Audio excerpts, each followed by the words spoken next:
Welcome, everybody. My name is Marty Mascari. I am a contractor under the North Central Texas Area Agency on Aging and the North Central Texas Aging and Disability Resource Center, or ADRC. Both of these are under the umbrella of the North Central Texas Council of Governments in the greater Dallas-Fort Worth, Texas area. And we're blessed once again to have our partner, Dr. Ron Mottern, who now works with HHSC in Austin. And we're going to talk today about avoiding burnout in organizations working with older adults. But before we get started, I want to talk a little bit briefly about CEUs, if we can advance it. Very good. There's going to be two different surveys for today, I believe. Dr. Mottern, are you going to have a survey today, right? Oh, it's all right. If it's at the end of the PowerPoint, yes. If not, Oh, no. no. If it's not, you can send it to me if you'd like, and Okay. I'll send it out with a Okay, great. follow-up email. Yeah, So, I was hoping we would have the handout for everybody by today, but unfortunately, what was previously approved is having to go back through a different review because we lost a district executive commissioner, and they haven't reapproved it yet. So no, it's on that, but I'll send it to you anyway. not a problem. And like I've done before, I'll send you all of the results that we get as well from our survey, so you can see all the good news because they're incredible. But so there'll be two different surveys. So please, Dr. Motterns will go out in the follow-up email. Please complete that for him. That helps him in what he's doing. And then for those of you that are looking to get CEUs or for licensed social workers or licensed professional counselors, or those that are looking for a certificate of attendance, there'll be another survey. But we are offering complimentary CEUs for licensed social workers and licensed professional counselors in the state of Texas. And once again, we'll also provide certificate of attendance if you need one. If you have a different license in Texas or you have a license outside of Texas, please feel free to go through the process and get a certificate and issue it to them. But please note, there's just no guarantee that because these are what we're set up to do. There's just the two in Texas. Today's webinar is worth 1.5 hours of CEU credits. You must attend the entire webinar to qualify. You must stick with us until 3:30. If we go over 3:30, you're not obligated to go past that, but stick with us and sometimes we end up early, but not usually. Usually we have a lot of questions. But you must complete the Google evaluation survey, and that should show up when you close out of Zoom today. It should just ask you, would you like to take a short survey? And if you answer yes to that, that actually takes you to our Google survey.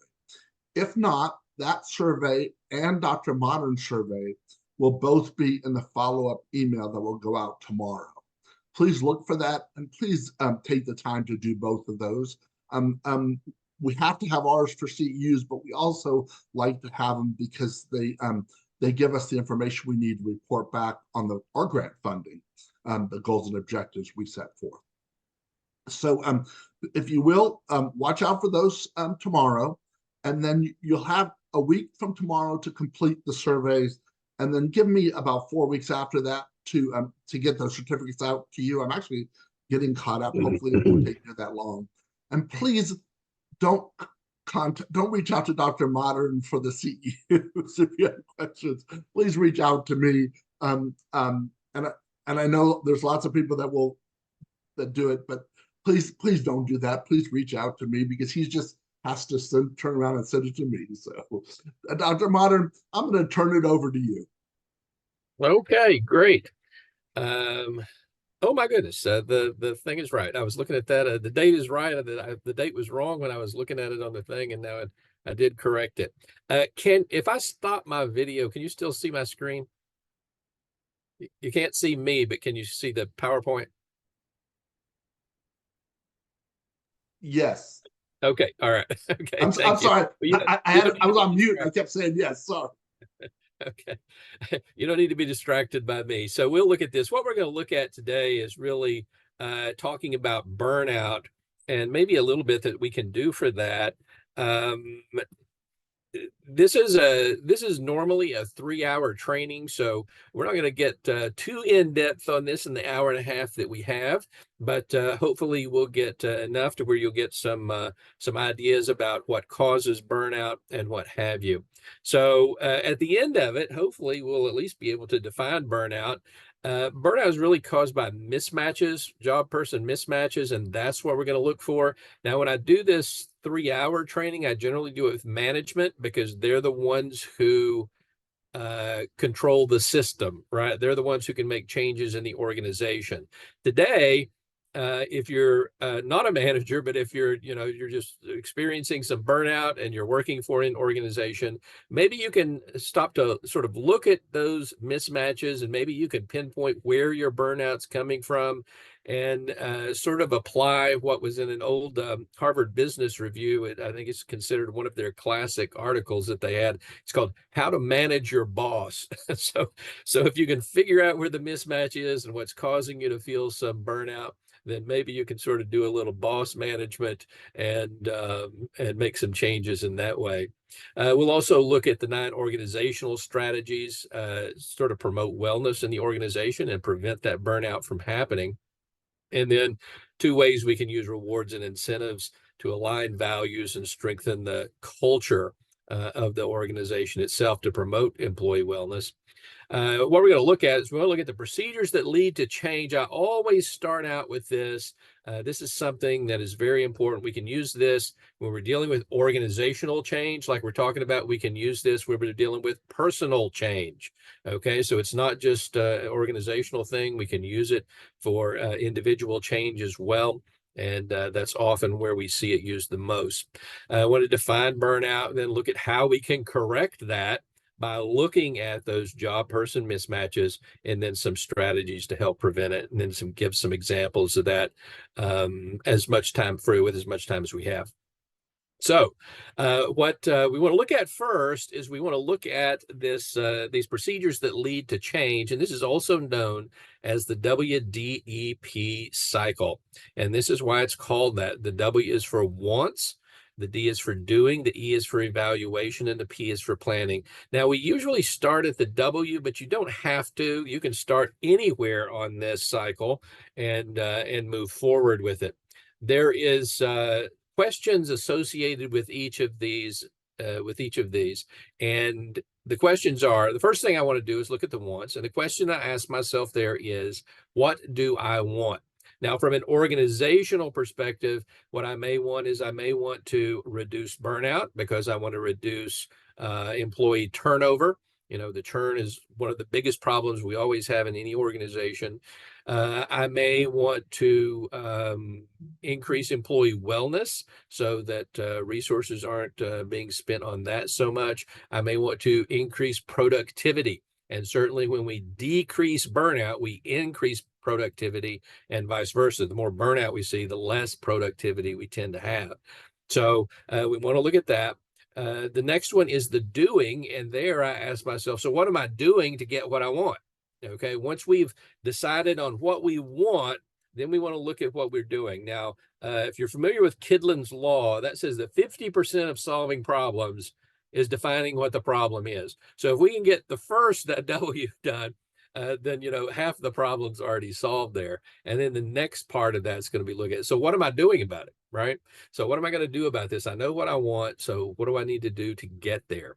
The E is for evaluation. We ask ourselves 2 questions there. One is what I'm doing getting me closer to what I want? Because if it's not getting me any closer to what I want, it's a bad choice, and I don't want to continue to waste my time on it, right? And the other one is it hurting me or others? Okay, so there are choices that I can make, like I said, both organizationally or individually, that may get me closer to what I want, but may actually be hurting me or other people at the same time. And I do not want to do that. So either one of those would be a bad choice. So I want to make good choices that gets me closer to what I want, that helps me or other people, at least doesn't hurt me or other people. And then you go to the planning section. And the question there is, what's my plan? Now, many of you who are here for the organizational part of this may recognize this. This is sort of very similar to the total quality management, the plan, do, check, act cycle that is there. Both were divided. They're continuous improvement models. Okay, so I can use this all the time, no matter where I am on this, because many of you are very good at problem solving, right? I mean, that's why you are where you are. It's why you're doing what you're doing. You're very good at problem solving, no matter how good I am. I'm probably not perfect at it. And this is a continuous improvement model that I can always use, no matter how good I am at it or how bad I am at it. I can continue to use this model. Now, when we get to the planning part of this, and I say, what's my plan? My plan needs to be SAMIC, SAMICCC. This SAMIC plan, you might be familiar with SMART planning, SMART. This is very similar. Some of the letters are stand for the same things. So very similar to that. But the S is for simple. Whatever plan I come up with needs to be simple. I can have complex plans, that's fine, but I have to be able to divide them up, to be able to break them apart into simple plans that then add up to that complex plan. Because if I try to achieve a complex plan, then my chances of failure are so much greater. So the A is for attainable. Is this a realistic plan? If I say I want to go to 0 turnover rate, well, that's not really realistic. That's not going to happen. If I want nobody to be burnout, that's probably not going to happen, right? So there's going to be a mismatch somewhere. We may have to notice what that is. We may have to correct that, use those procedures that lead to change, but it's going to happen, right? The M is for measurable. Doesn't matter what I'm doing. If I don't measure it, I do not know if I'm making any progress or not. So I have to measure that. The I is for immediate. Is this something that I can implement today? If I can't implement it today, then the plan's too complex. Okay, it needs to be simpler. It has to be something that I can do today. First C is for consistent. Is this something I can do consistently? The second one is control. Is this within my control? And once again, this is primarily why when we do the 3-hour training, we're focused pretty much exclusively on managers, people who can make, executives who can make changes in the system, because at an employee level, I can't do that, right?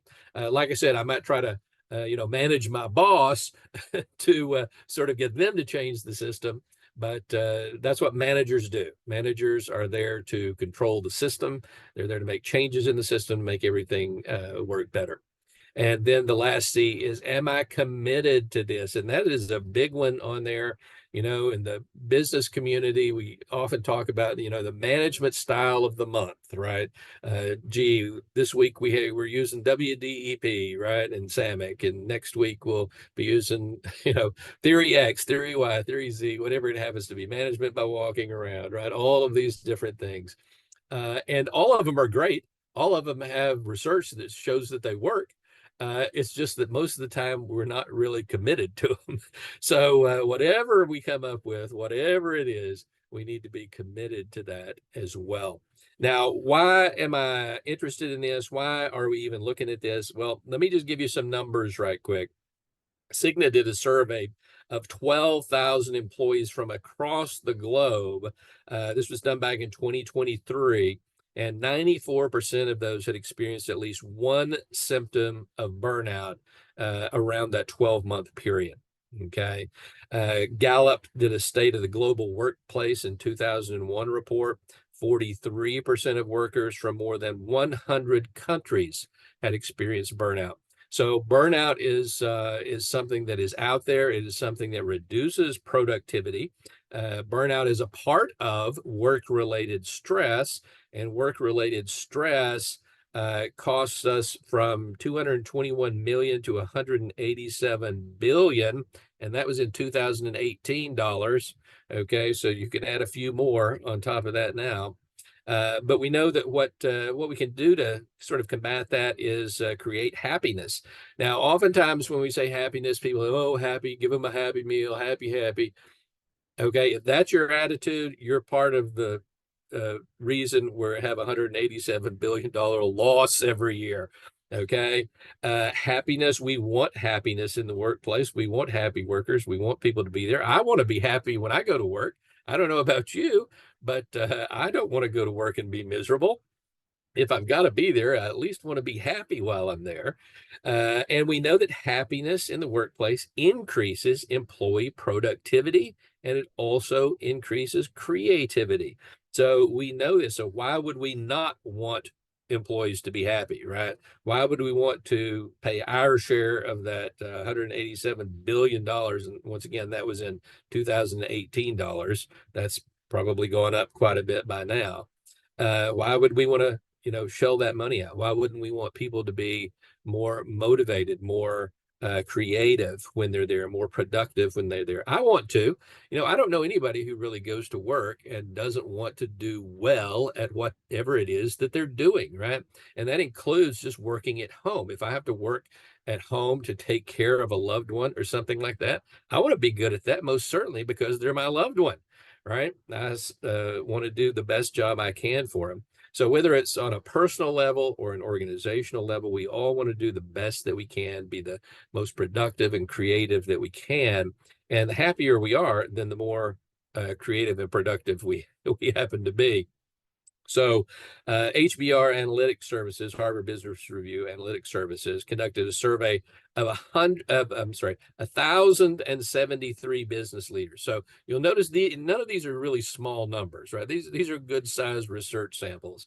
So 1,073 business leaders, and they found the following observations: that happiness actually delivers a competitive edge. 87 of survey respondents reported a happier workplace brings a more competitive advantage. So whether that's in, once again, business, whether it's in an organizational setting, whether it's in a more personal setting, that tells me that happiness can help me do things that I want to do in that particular job, in that particular setting. We know that unhappiness takes a toll. 79% of those reported that unhappy employees hurt productivity, and that 75% report that it produces unwanted turnover.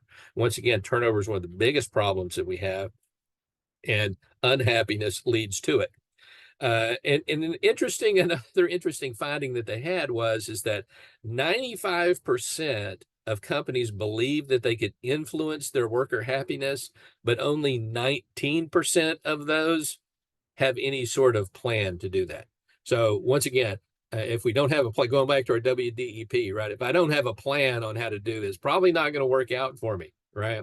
And I think that number really shows how much of them, 95% of them say, yes, we can influence employee happiness, but we're not doing anything about it. Okay. And that's just productivity lost. That's just energy lost in the system. Now, if you are in a organization and you do have an EAP there, an employee assistance program, those are great. Those are great to deal with different things. They work very well with what people use them for. But what people tend to use them for in the workplace is substance abuse, marital problems, and financial problems. Those are the three biggest things that they use EAPs for. And one of the problems with EAPs is people are always worried about the stigmatization, right? If I go to an EAP, then they'll think I'm there, even if I'm not there, even if I'm just there for burnout, right? And EAPs deal with burnout. But, even if that's why I'm there, if somebody knows that I'm going, they're going to think I'm there for one of those other three problems, right? So nobody wants to go. Nobody wants to do it. And nobody knows that if I go there, that's completely confidential. But we tend to think, what if, right? What if somebody finds out? They're going to think I'm there for that. So those tend to be the three biggest things in an EAP that they deal with, even though they deal with many other things, including burnout. So EAPs aren't used to their full potential. So why should we, sort of swim upstream on this? People are going to use the EAPs for what they want to use them for, those three big things. And it works wonderful when they do. But what about burnout? What are we going to do about that? Okay. So when we define burnout, it's really a combination of exhaustion, cynicism, and perceived inefficacy that really results from just long-term stress on the job, right? Now we have a wonderful little acronym for that, and that's ICE, right? ICE, inefficacy, physical and emotional problems that we have cause us to feel and have that feelings of inefficacy. We get cynicism, we get cynical, and then exhaustion, but once again, that physical, mental exhaustion that comes with that. Now, let me remind you that it works from the bottom up, okay? It works. I become physically and mentally exhausted. I get cynical, and then, I have those feelings of inefficacy that inevitably come over me, that, I'm not making any difference in what I'm doing. But ECI isn't a wonderful acronym, right? ICE, I can remember that. I can remember ICE. So those feelings of inefficacy, those cynical thoughts, that physical and mental exhaustion, that's really characterizes what burnout is. Now, let me give you a quick rule of thumb between something like burnout and compassion fatigue, because those are two entirely different things, okay? And burnout has to do with where I work. Okay. So if I'm a social worker, let's say, and I work for Williamson County, and I'm feeling burnout, well, guess what? I can go to Travis County, or I can go to Bell County, or I can go to any other Lampasas County, wherever it happens to be, and the burnout will go away. Okay. Because that burnout is caused by this inefficacy, cynicism, and exhaustion caused by organizational problems that we're going to talk about. Change the organization, those may go right away, okay? However, if it's compassion fatigue, it doesn't matter where I go. Now, we've done a presentation. We did a presentation on compassion fatigue earlier in the month. And compassion fatigue, it does not matter where I go. It has to do with what I do for a living. Okay, so if I'm a social worker in Williamson County and I have compassion fatigue, I can go wherever I want to across the state of Texas or anywhere across the country or the world, and that's not going to make any difference as long as I'm doing the same job. Okay, and if I like what I'm doing, then what I'm going to have to do is develop some resiliency skills. Resiliency is sort of the panacea for compassion fatigue. It's not going to really help me with burnout. We'll mention it very briefly, but once again, burnout has to do with the organizational things. I'm going in every day, and this is what I have to contend with. I can use, when we did a training on stress management, we did a training on compassion fatigue and how to develop resiliency. I can use all of those skills to help me deal with the burnout, but I'm going to have to do it every single day that I go in. Okay, so that's sort of the difference between burnout and compassion fatigue. Now, the opposite of burnout, what I want to do when I start feeling burnout is I want to develop some amount of vigor, some dedication, some absorption in what I'm doing. And let me just give you a little quick it's just a sort of a little quick thing that I can use to help me deal with that, whether it's myself or whether it's working with employees. Okay. Is really, I'm going to ask myself 3 questions. And the first question is, what have I learned this week, or whatever the designated review period is, right? So what have I learned today? What have I learned this week? What have I learned this month? Whatever it happens to be. What have I learned? Okay. That really forces me to look at what's going on, to look at my job and say, what am I getting out of this? Okay. It increases my absorption in my work, really causes me to reflect on what I'm doing. The other question is, what do I want to learn next week? Okay, what did I learn this past week? But what do I want to learn next week? So that really gets me into looking for opportunities to learn something that I consider to be of value. And that sort of increases my vigor when I'm working toward a goal, right? So we have that going on. And then the third question is, how have I helped someone this week? Okay.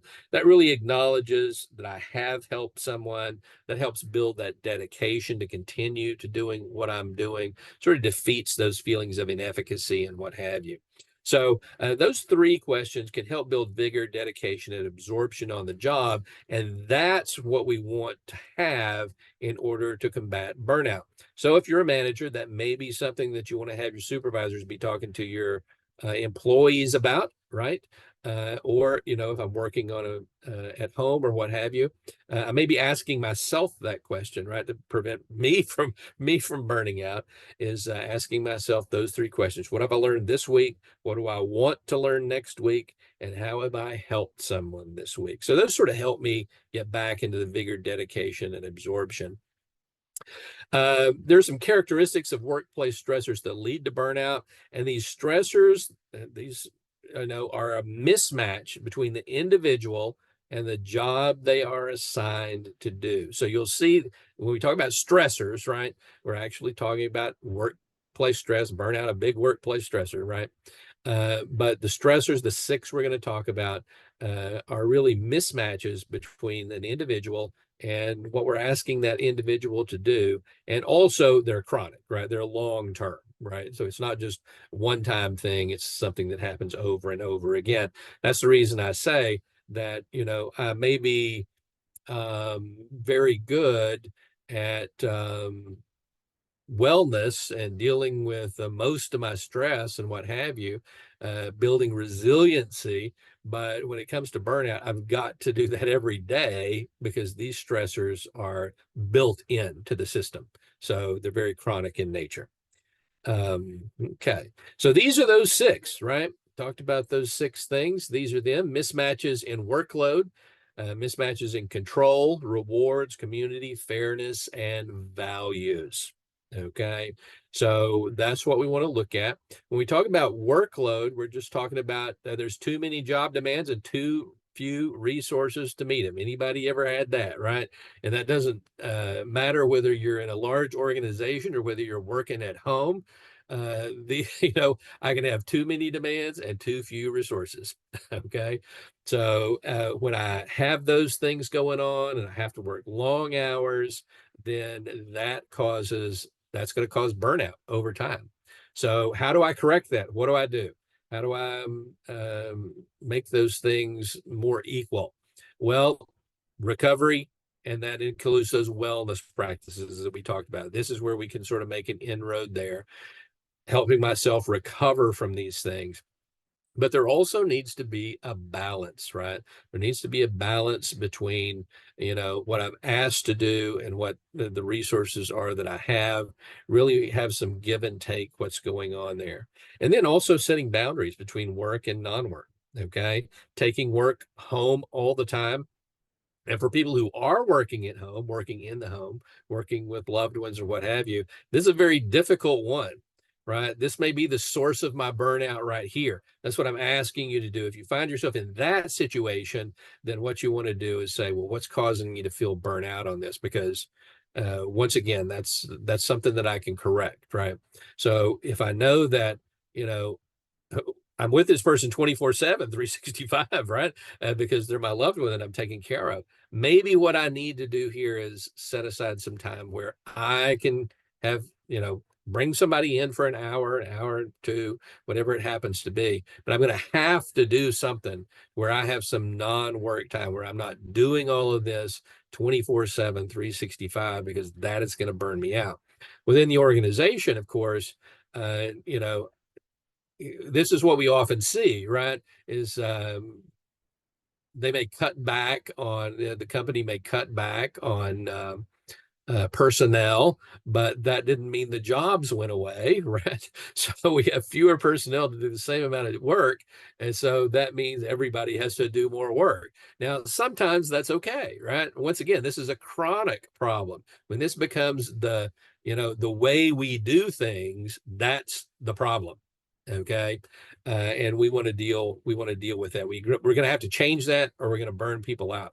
And once again, burnout is solved by leaving where you are. So if I don't want that turnover, if I don't want to just keep that churn going all the time, and turnover is very expensive. Okay, just think about, not only do I lose the people that I have, but I have to train the new people, I have to go through the training process. They have to, new insurance and all, all these things that go into that. So would rather do something about this problem than try to pay for all that, because in the long run, it's not, physically, it's not worth it to do that in the long run. Okay. Another one is control. Another one of those 6 mismatches is a lack of control. If I'm going to give somebody a job to do, I have to give them the ability to do the job, right? So if I give somebody, I tell them to do something that requires, you know, some sort of line authority or something like that, then I've got to do that. I've got to give them the authority to get that job done. If I give them something to do and they don't have control over it, and this it may include other sections coming in, right? Other sections of the company that they have to work with, but they don't really know anything about them or what have you. I'm just sort of setting people up for failure by not giving them control of the situation. And control can be structured. Okay. We often call that scaffolding, right? So my scaffold is going to be very tight and very close when I give you that job to make sure you have control of it. And then over time, I may take down some of the scaffold, right? And as you prove that you can handle this until I just remove the scaffolding entirely and you stand on your own. But that control is something that can also be a mismatch. If I've, once again, got somebody to do something and don't give them the control that they need to do that, then that's just a setup for failure. I'm just causing burnout. So how do I correct that? Well, once again, give them decision latitude in what they're doing. They're the person who's taking care of it, and may be using some scaffolding there, as I said. But also, we know that perceived control in the workplace is as important as actual control. So if they think they're in control, they're doing good, right? So flexibility is something that's there. I have to give people flexibility to do it and do what they need to get done to achieve the task that they've been given. The next one is rewards. Okay. And this is a KIDA. Any of you in business may be familiar with this. This comes from Hertzberg's motivation and hygiene theory. KIDA is a kick in the rear. Okay, is what that is. And that can be from either direction. Hertzberg talks about that in his theory. If I have a dog, he gives an example of, if I have a puppy and I want it to move, I can kick it from behind. I can kick it in the rear from behind and get it to move. Or I can sort of have a treat out in front of it and grab it and pull it toward the treat. And I can do that. But this is really about motivation. Okay. And when we talk internal motivation, especially these rewards. And if we look at that, who's really motivated to move? Right. I mean, if I kick the dog may move because I kicked it, but it's not motivated to move. Okay. I'm motivated for it to move. Same thing from the other end. I may pull it in one direction, but, pull it from the front instead of kicking it from the rear. But I'm still the one who's motivated to move. So what we want to do is we want to motivate employees. And this is one of those Harvard Business Review classics that I spoke of earlier. One of them is Hertzberg's paper on one more time, how do you motivate employees? Okay. And Hertzberg has his theory on, it's called motivation and hygiene. Okay. Now, things like pay is never a motivator. Okay. Pay, any sort of entitlements like, days off, health insurance, all of these things that are today, we just consider them entitlements. I won't even look at some place if they don't have a good package.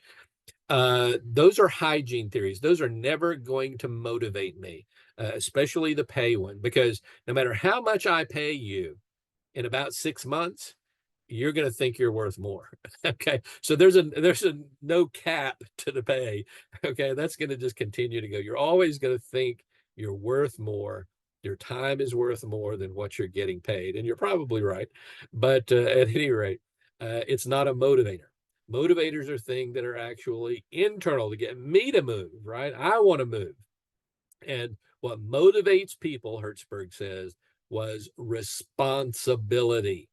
Okay. For, and this is for, responsible people, right?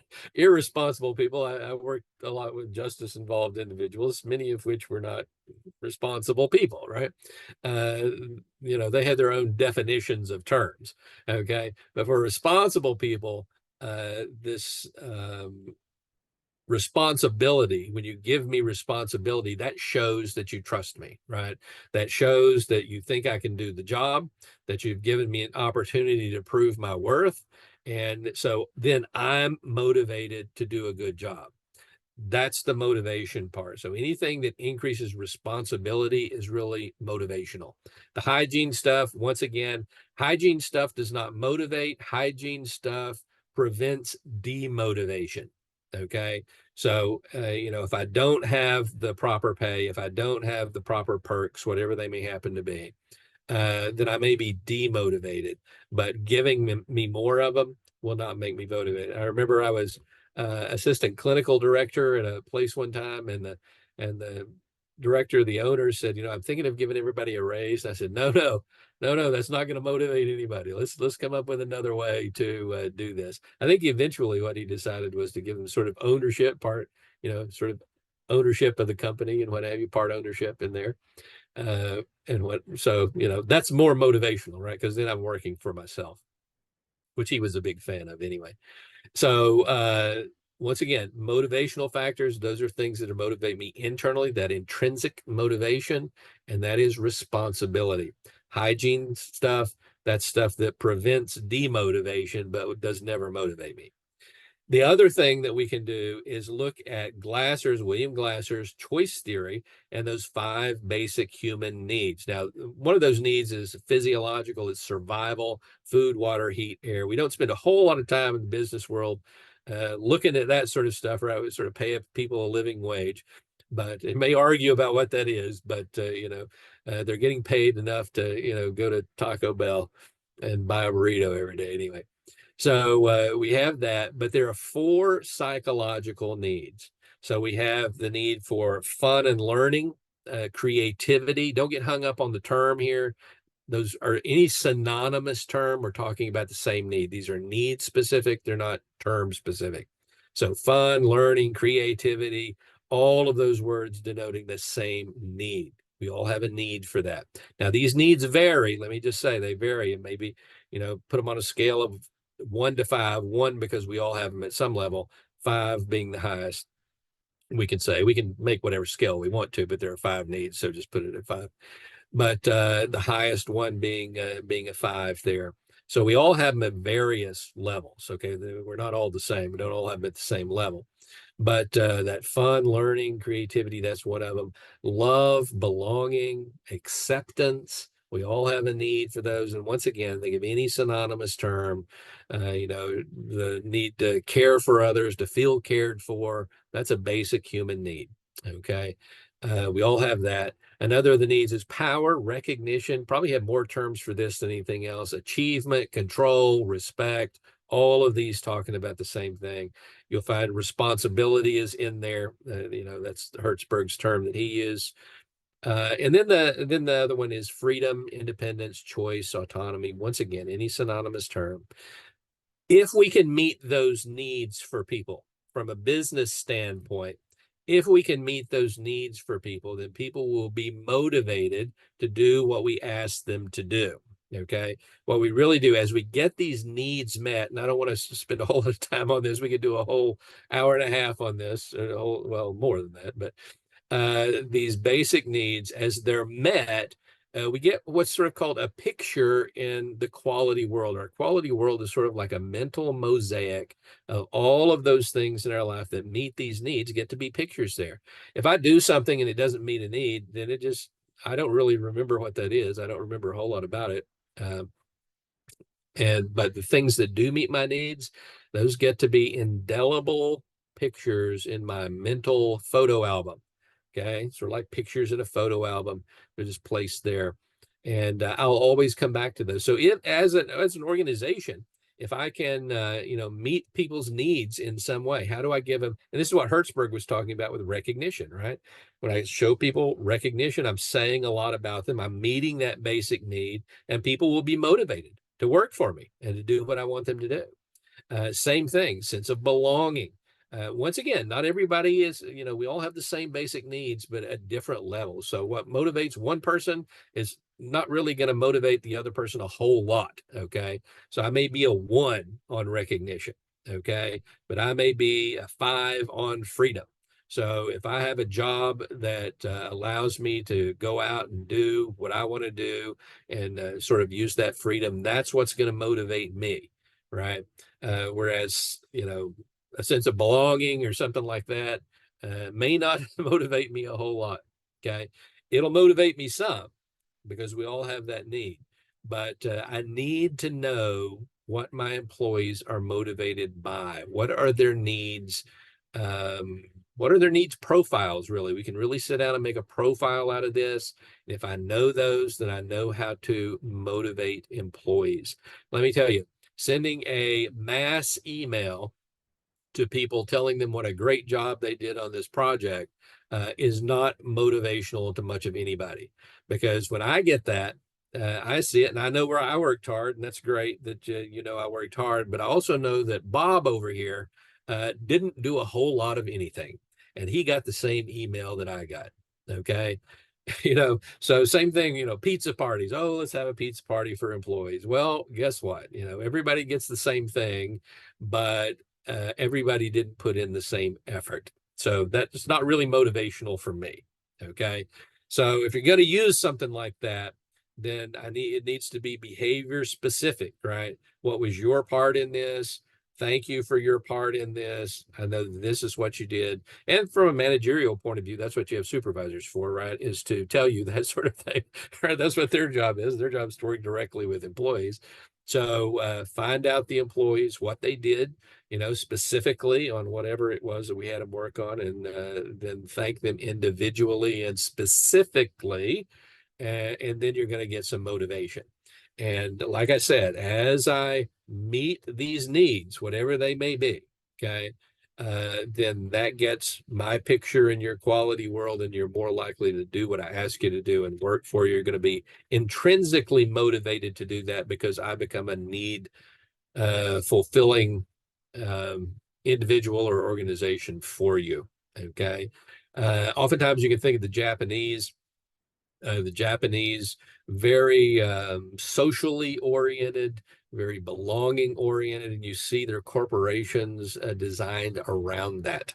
Okay. So, I mean, you can look at one in America, not so much. We value other things here, but we can look at other examples of what cultures value, what individuals value, and meet those needs in that way. Like I said, the 3 hour 3 hour version of this, we'd go much more into this. This is just a sort of a quick and dirty overview here that we have. Okay, so moving on. The next one is community. Okay, so this is one of the, once again, the mismatches we have between employees and what's going on in the community. And you may see shades of those, that belonging. Community is another word for that, right? So you may see shades of that where employee relationships are very important, right? Oftentimes we have people who just want to go to work, they want to do their job, and they want to go home. Okay. If I'm trying to make, everybody, bros in the workplace, bros or broettes, whatever the word is, in the workplace, these, they may not want that at all. So that may be a point of contention, right? That may be something where there's a mismatch between what I'm expecting of them and what they want to give, and that creates burnout. So looking at employee relationships, One of the things we look at here, if you look down below, the correction for that is social skills, teaching social skills, right? Because oftentimes the problem is social skills. And if you work in HR, or if you work in management, you know that not everybody has these social skills, okay? For those of you who have them, right, which is probably just about everybody here, right? For those of us who have these social skills, we tend to think that everybody else has them as well. And by and large, that's true. But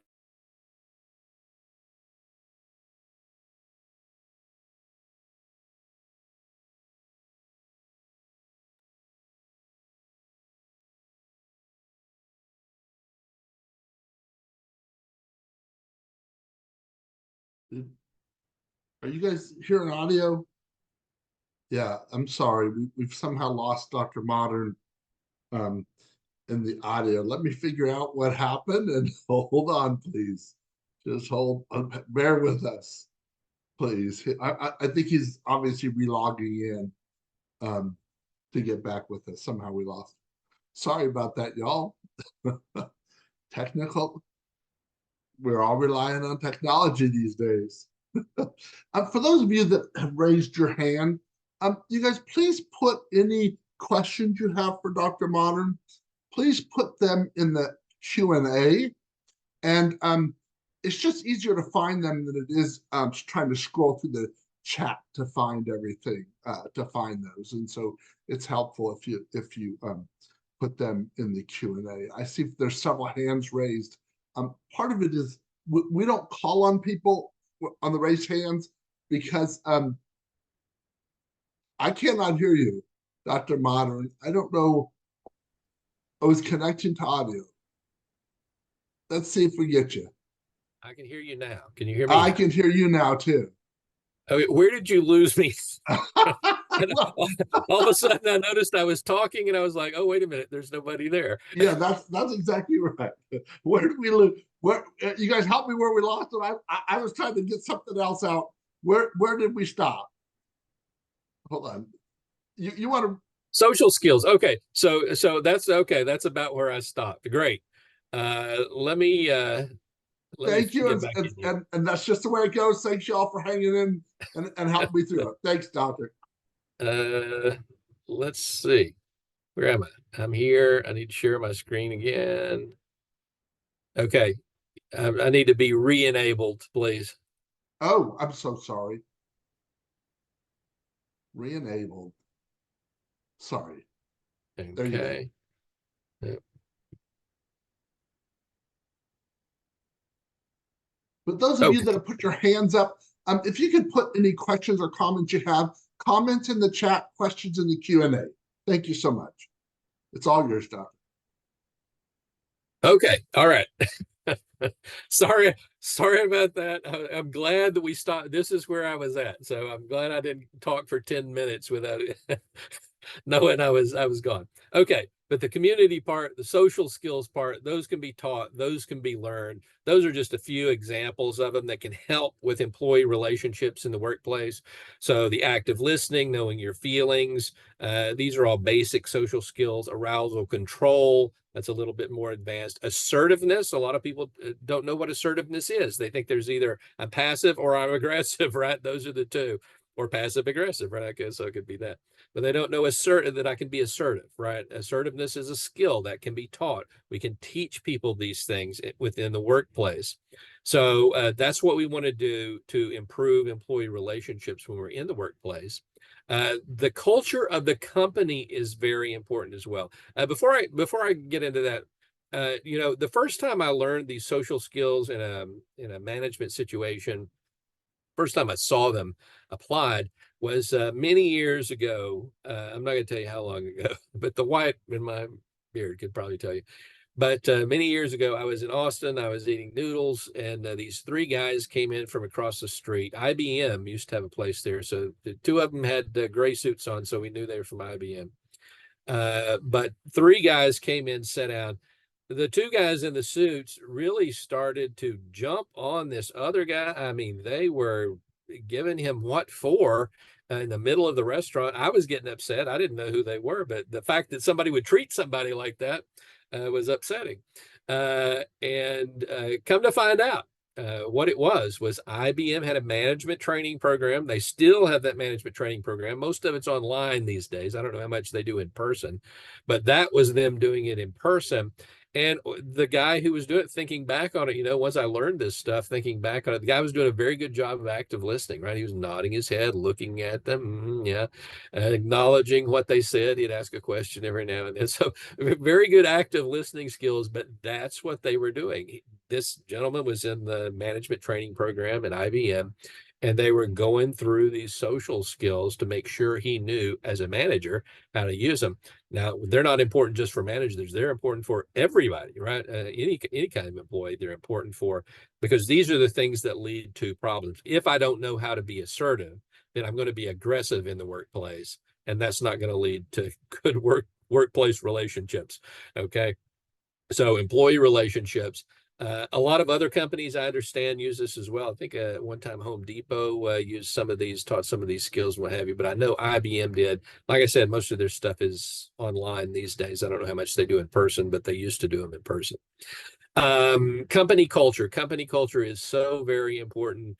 If I get with the wrong company, then I just need to get out, because if I don't, this is a good example of when we say burnout is, if I'm burnt out in one place, I can just go to someplace else.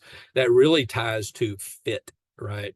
I know in academia fit is everything. I mean, when you're applying for a job as say a psychology teacher, someplace, you're up against people who have the same skills as you are. Right? You've all got a PhD in psychology. Okay. Little things may vary, but that's what you're going to be paid to do, is to teach psychology, right? Usually you have, at least the minimum teaching years of requirement. They say you got to have at least 5 years of teaching or whatever. So everybody who's interviewing has the same thing. Really, when you do those sorts of interviews, what you're looking for is fit. Do I think this person is going to fit with the company culture? And that's what we're really talking about here. And it works with just about any place. If I go into a treatment setting to, work with substance abuse or something like that, and they're a totally 12-step model, which is great. I don't have a problem with that. Refer to it quite often myself when I do that sort of work. But and I'm coming from a more cognitive perspective, like I want to do some cognitive restructuring and things like this. That may not be a good fit, right? Maybe you need to find someplace else. So the company culture is going to be very important.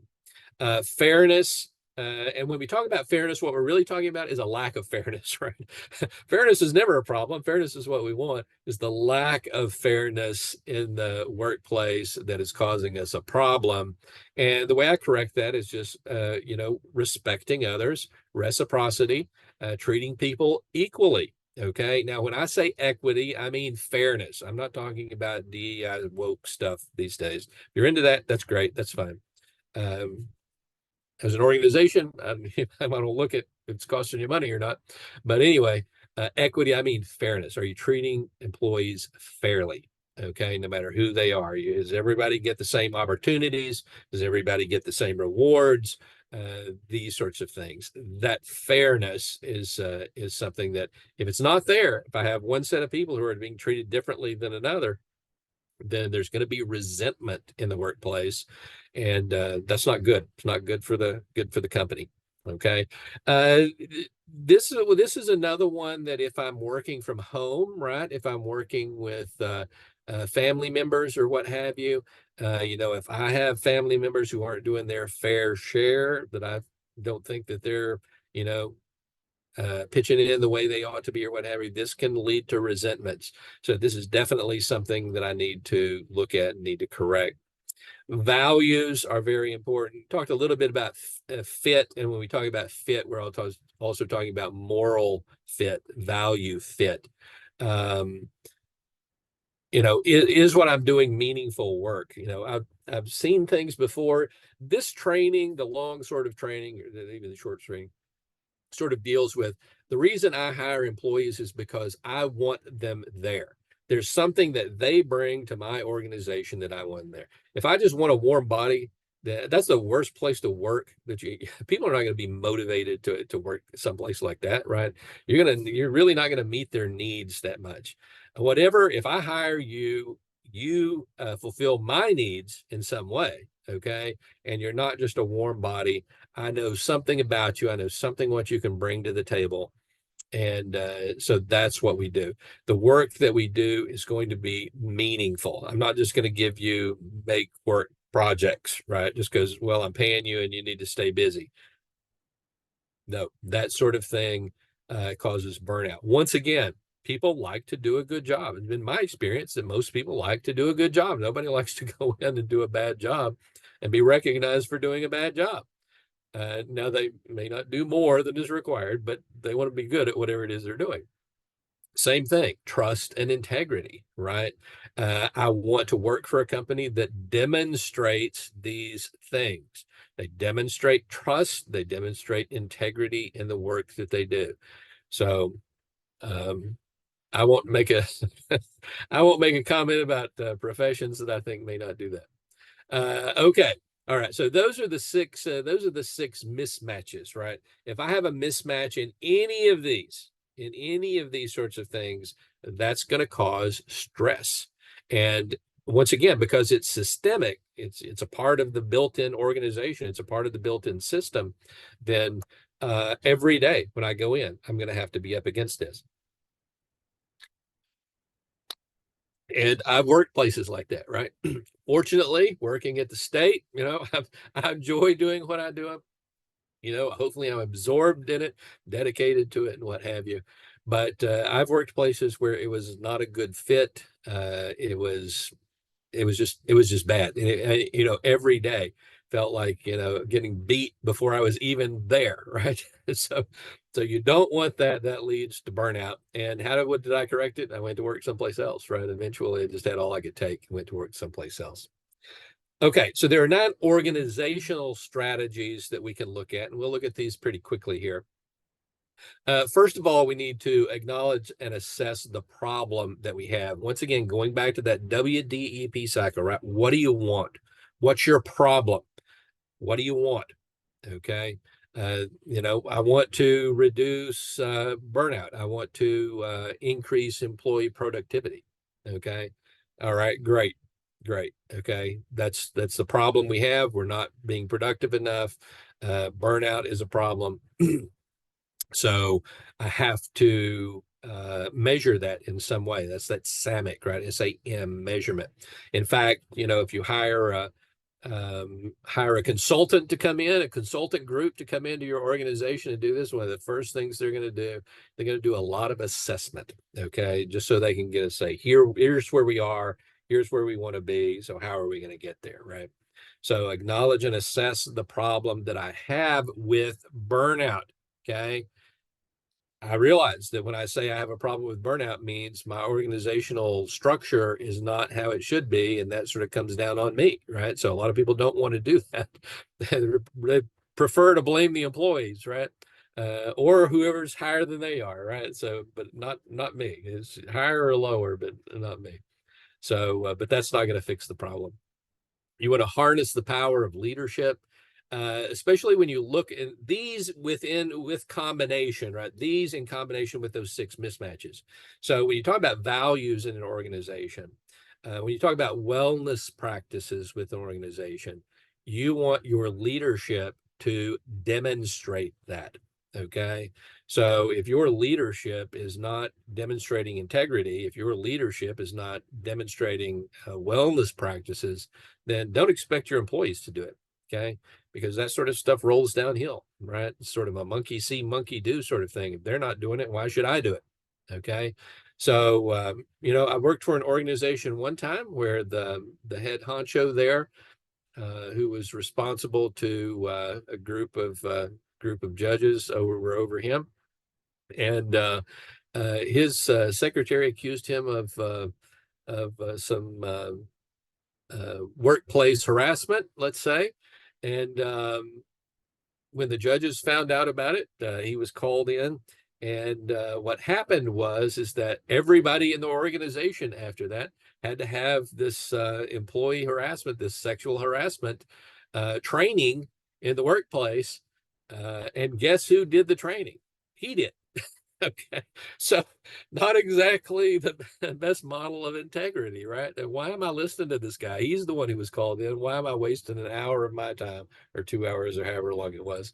Why am I wasting my time on something that I don't have a problem with? He had a problem with it. Now I got to listen to him do the training on it.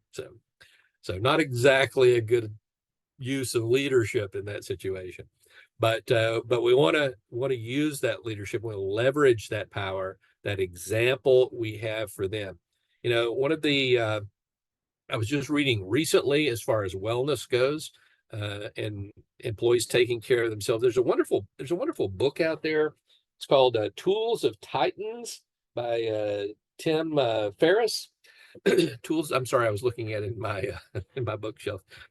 Tools of Titans talks about that. There's one in there where he does an interview with, I believe it was General McChrystal, and he said every day he has an hour or two set aside where he does his physical exercise, where he's running, where he's lifting weights and things like that. No matter what's going on, that gets done. Okay, that time is set aside.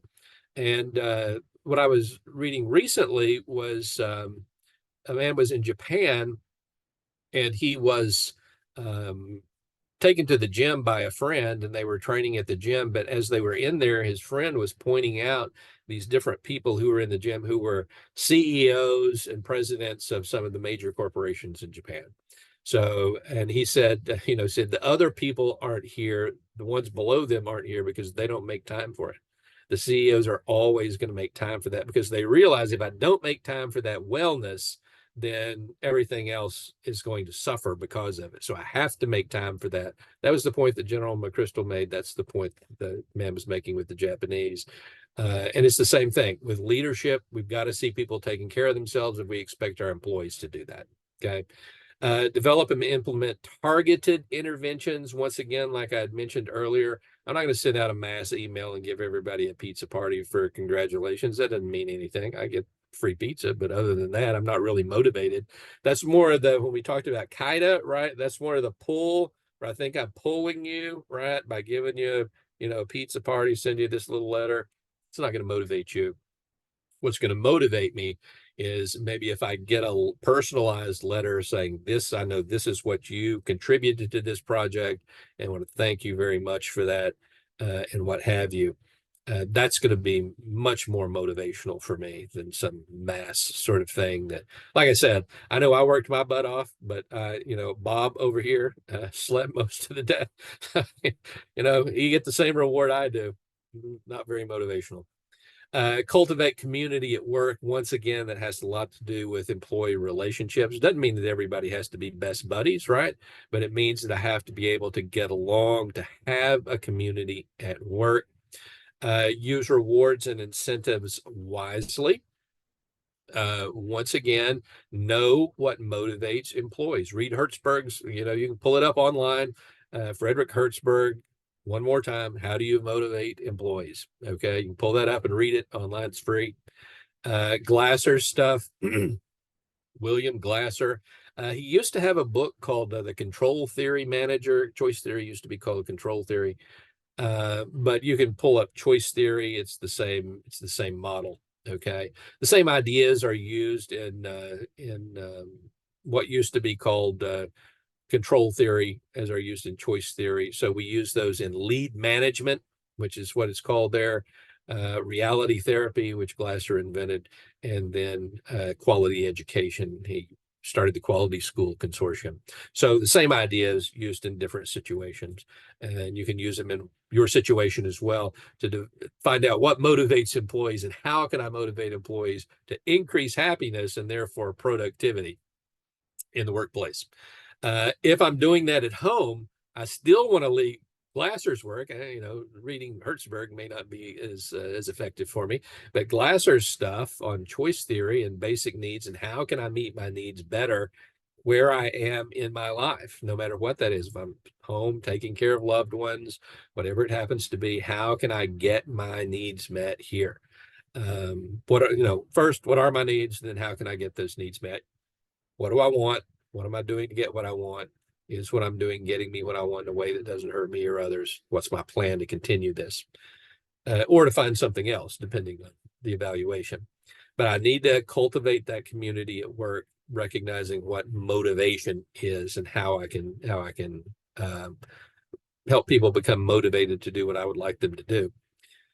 Use rewards and incentives wisely. Once again, I'm wasting money on a pizza party, and that is doesn't motivate anybody. Yeah, I appreciate it that you bought me pizza, but I'm really not any more motivated to do my job than I was before, right?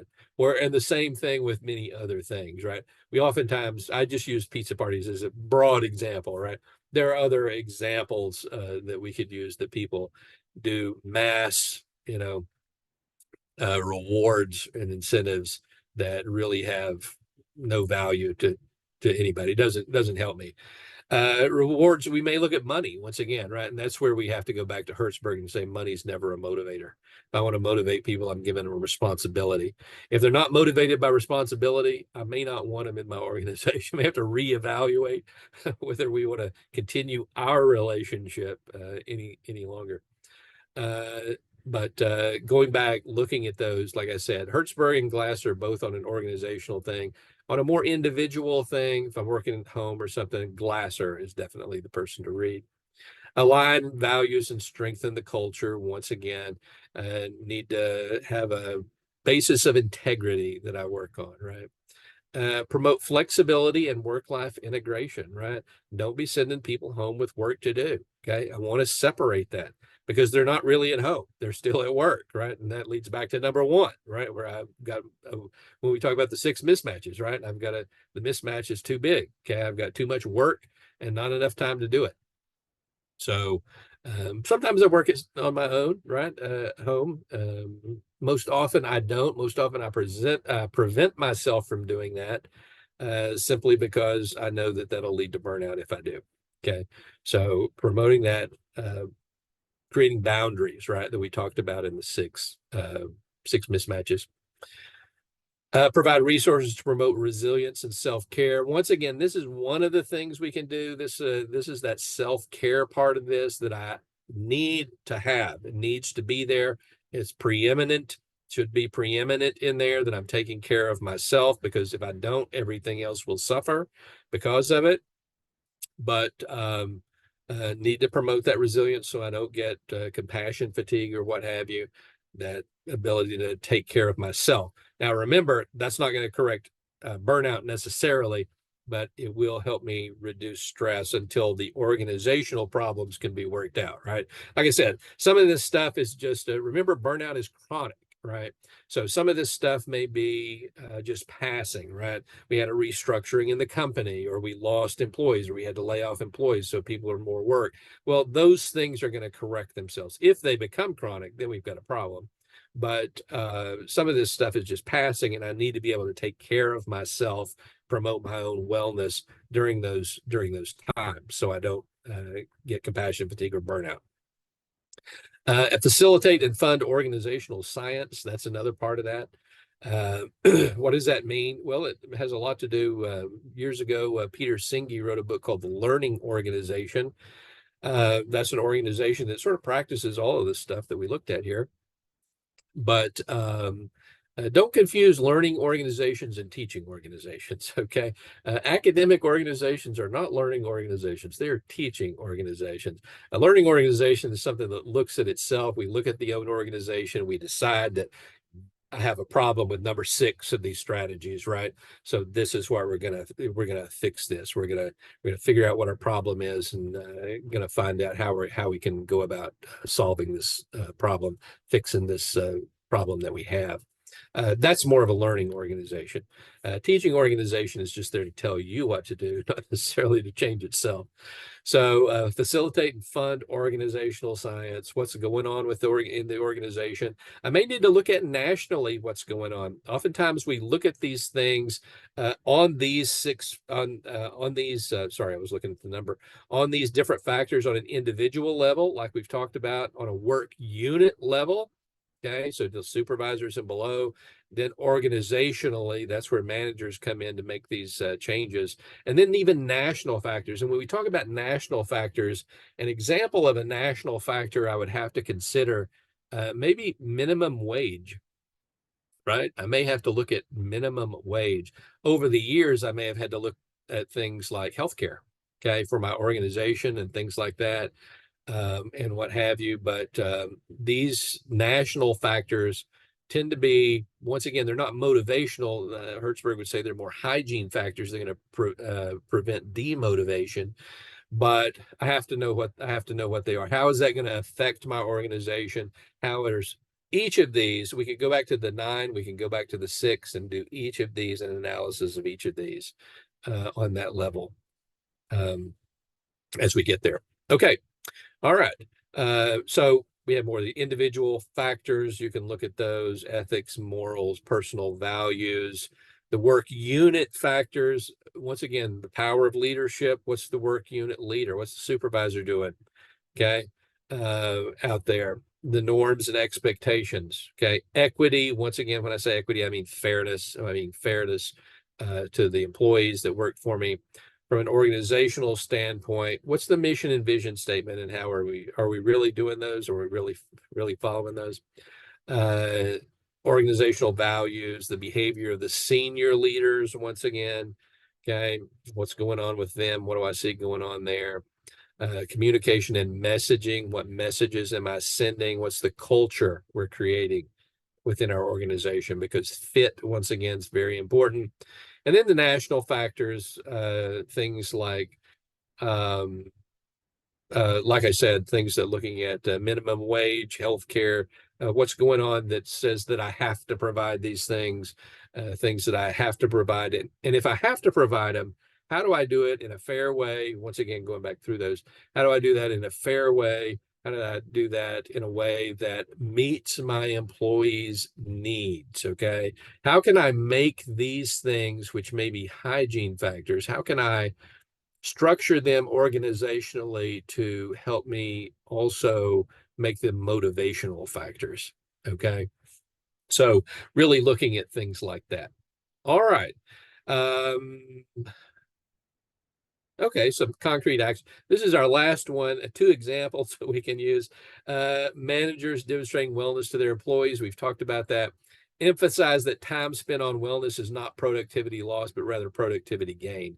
This is the people who say, "Oh, happiness, happy meals, yada yada yada." Right? Those are the naysayers who cost us that $187 billion. Right? Anytime I spend on wellness, I'm not losing productivity. I'm gaining productivity, and the numbers show it. Okay, the bottom line shows it.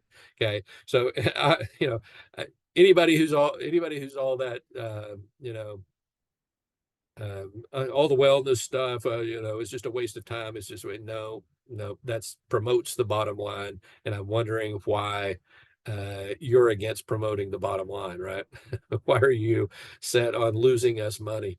You know, and speak in the language of the culture you want to create. That's another way we can do this. So if I want wellness in my culture, then I have to speak that language. I have to demonstrate it throughout the organization by the leaders, by the executives, but also I have to speak that language. I have to not only talk the talk, but also walk the walk. But we talked about the example part.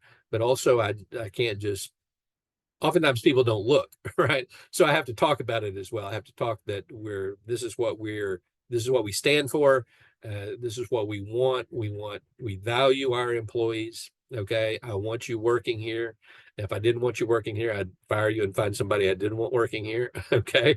You're not just a warm body. You're here because you bring something to the organization. There's something individual, unique that we can get, and need to find out what that is. Okay. Say, well, he's just a line worker. He works on a production line. What, I can find anybody to do that. Really? Well, maybe you need to look at him a little closer, and as you do so, or her, right? And maybe as you look at them a little closer, you can see that they bring something unique that can be nurtured for the benefit of the organization. So speak that language, let everybody know what you're talking about, and then create the culture that you want. Okay, so yes, unfortunately, Marty, I'll have to send you the survey link for that because I don't That's have it. I'm going to stop sharing now. that's not a problem at all. Not a problem at all. Oh, you know what? Can I have you keep up the Oh, yeah, CEU? sure. Oh, I'm sorry. Thank you for doing that. I appreciate it. Okay, for those of you, and Dr. Mottern, I think most of the questions are in the Q&A. I went to the chat. There's comments, but I didn't see anything that was maybe one that was a question. Okay, so for those of you that are joining us for CEUs today, we are providing complimentary CEUs for licensed social workers and licensed professional counselors within the state of Texas. That's who we're set up with. If you have a different license in Texas or a license outside of Texas, you're more than welcome to go through the process, get a certificate, but please note that there's no guarantee that they'll take them. I have had people tell me in situations that they've been able to use them. In fact, I had one this morning tell me that they were able to use it for their license, but please note there's no guarantee. We also offer certificates of attendance. The rules of those or the guidelines for those are the same as the CEUs. Today's webinar was worth 1.5 hours of CEU credits. You must have completed the entire live webinar and stick with us until 3:30 or if we end early. But if we go over that time, you're more than welcome to go off to other appointments you might have. Please note there's 2 surveys. There's the Google survey that should pop up. It should give you a chance to go there as you close out of Zoom. And it almost looks like it's part of Zoom, but it says, would you please take would you like to take a short survey? And that will take you to our Google survey. But if it doesn't pop up, that will go out in an email as well as a survey from Dr. Mottern. The links will be both. Please complete both of those, even if you don't need CEUs or a certificate. It helps us, go back and report to the people that fund us what kind of responses we're getting out of the work we're doing. So please, I ask you to complete both of those, and both of those will be in the link. That email will go out tomorrow. The survey the Google survey will be up for 1 week, and then give me about 4 weeks after that to get those certificates out to you. We're actually getting caught up. I hope it won't even it will take maybe a couple of weeks, but who knows what other technical issues I'm going to run into. Please do not bother Dr. Mottern with your questions about your CEUs. The CEUs in this matter or in these presentations with him, I'm the CEU provider. I know depending on what presentations you're joining us for, there's different CEU providers, but I am the CEU provider for this one. Dr. Mottern, I'm going to turn it back to you. Okay, looks like there's some comments and questions here. Someone said that they liked it because it was transferable to volunteers as well as employees. And that's so true, especially with the Hertzberg stuff, especially with Glasser's stuff on how to motivate people. I've worked for not-for-profits for many years. And I worked for, a few of them I worked for, I didn't get a raise for several years, right? My reviews were fine. It wasn't me. It was just that they didn't have the money to do that, right? So they had to reward people in other ways, and one of the ways they rewarded them, was by saying thank you. Number one, showing gratitude to employees was one of the biggest thing. But anytime I worked for a nonprofit, they were gave you a lot of recognition and a lot of thanks and appreciation for what you did. So certainly, if you're working with volunteers, that meeting those needs of recognition and things like that are very important. So yeah, it works with volunteers or paid employees, either one, or employees who may be paid but aren't getting raises. Either way. Arousal control. The arousal control skill is this is one where I may be angry. We have employees who, they don't know how to deal with anger in the workplace. That's a big one sometimes. The employees don't know that. or fear, right? You know, I'm going to give you some responsibility. I'm going to give you a new job, but people don't always do well with fear. So anytime I have that emotional arousal there, and the arousal control skill is really what we practice with the diaphragmatic breathing, right? Place your step number 1, right? Place your hand on your lower abdomen. Step number 2, breathe in through the nose for a count of 4. You know, hold the breath for a count of 4, exhale for a count of 8, and really helping us to relax in those situations, to get out of the emotional stuff that can confuse our thinking sometimes. Like I said, anger is a big one in the workplace. You don't want to see that, but other things as well. Sometimes it's just fear of give people responsibility and that they don't know how to deal with that. So teaching them how to do that by using that sort of arousal control. So any sort of emotional arousal that you have going on of that nature, anger or I suppose it could be even confusion or something like that, or any others. That's the arousal control skill that we use. And like I said, primarily what it is, it's using the diaphragmatic breathing to help people to become calm. An example of assertiveness in there, and that was sort of clarified, an employer to be responsive, have an appropriate amount of resources to meet the demands of the jobs. Anytime the assertiveness skill is really, it sort of goes in a rubric, okay? When you blank, I feel blank, I need blank. And you feel that's the assertiveness. When you give me this task to do and I don't have the resources to do it, I feel anxious, I feel frustrated. And what I need from you is to provide me with XYZ, to provide me with the proper resources so I can do my job. So the assertiveness skill, just that little rubric, when you, I feel, I need you, this is what I need from you, right? This is what I need you to do. So that's it. And once again, in that particular situation where I don't have the resources, or in any other situation, really, I don't know where it wouldn't work. And it works on an individual level as well as an organizational level, right? If I'm dealing with people, you know, when you don't do your job, when you don't, well, let me rephrase that. Let me take an example of I'm feeling overworked taking care of mom at home, right? Okay. So when you don't come to relieve me on the days that you said you would at the time that you said you would, I feel frustrated. I feel angry. I feel exhausted. Okay. Because I've been doing it all this other time. I need you to show up when you said you would and take the responsibility that you said you would. Okay. That's assertiveness. I'm not being aggressive with them. I don't want to be holding anything in my hand and shaking it at it when I say that. That may be taken as aggression, right? But just that rubric, when you, I feel, therefore I need, okay, that little rubric that we can use in most any life situations that we have. I think that's it on the I think you've got them as questions. well. Yeah, no more pizza parties for, Yeah. for Well, I can tell you, I don't know if you go up in the chat, you may not want to look because there were a few people frustrated about losing their pizza parties because, and I would Oh, there we go. imagine, Yeah, here's some of yeah. I would imagine Just that. donuts are probably in there as well. Well, remember, you know, pizza parties won't improve motivation, but they may prevent demotivation, right?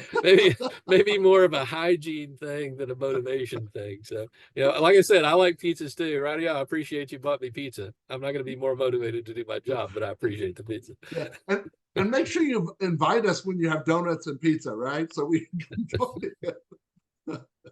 Doctor, as always, thank you so very much. Very, very, very impressive. You can see by all of the compliments. We certainly appreciate it. My pleasure. Hey, thank you all for joining us. If you have any questions afterwards, Dr. Mottern's contact information will be in the follow-up email as well. Feel free to send questions to me or him, and we'll try to get them answered for you. And we thank you all for joining us, and we certainly appreciate it. Have a wonderful day. Take care. Bye-bye.